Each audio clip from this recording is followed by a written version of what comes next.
Mga idol, simula nga po nang ma-trade ng Miami Heat si Tyler Hero papunta sa Milwaukee Bucks para makuha si Giannis Antetokounmpo ay bigla na lamang nga pong nanghihina ang kanilang backcourt. Wala nga sila ngayong mapagkakatiwala ang starting point guard sa lineup. Ayaw rin naman nilang masyadong dumepende kay Davion Mitchell na napaka-inconsistent ng laro.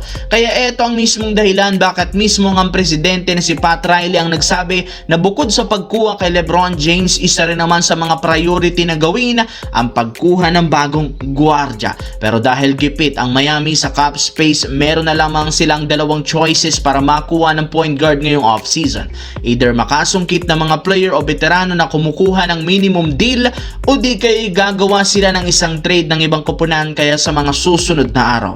Ito nga ang isa sa dalawang plano na dapat gawin ngayon ni Pat Riley para mabigyan si Giannis Antetokounmpo ng maaasahan na point guard. Samantala, dito naman, trending ang pangalan mga idol ni Draymond Green sa social media matapos maibalita na tinulungan nga nito ang Golden State Warriors sa pagre-recruit kay LeBron James nang samahan niya ito sa bakasyon. Huli nga sa camera habang kasama nito si LeBron habang naglalaro ng golf.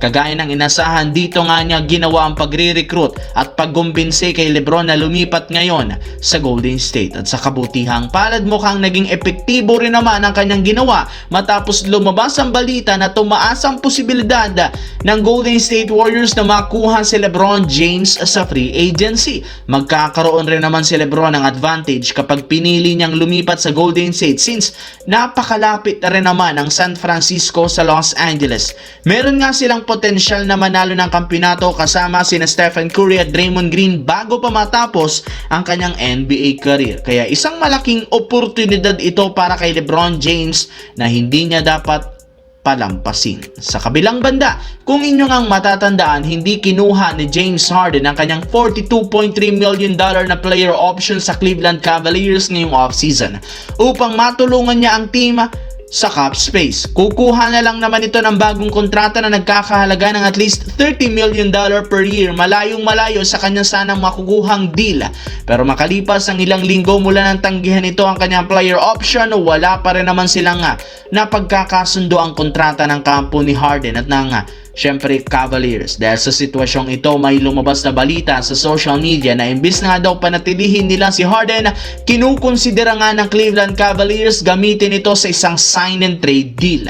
Ayon sa isang insider, posibleng i-offer ng Cavaliers si Harden sa Dallas Mavericks upang makuha ang dating star guard na si Kyrie Irving. Balak nga ng Cavaliers makipag-reunite kay Irving sa nakalipas na ilang taon. Naniniwala ang team na kung sakaling makuha nila si Irving, mas tataas ang kanilang tsansang ma-recruit rin si LeBron James.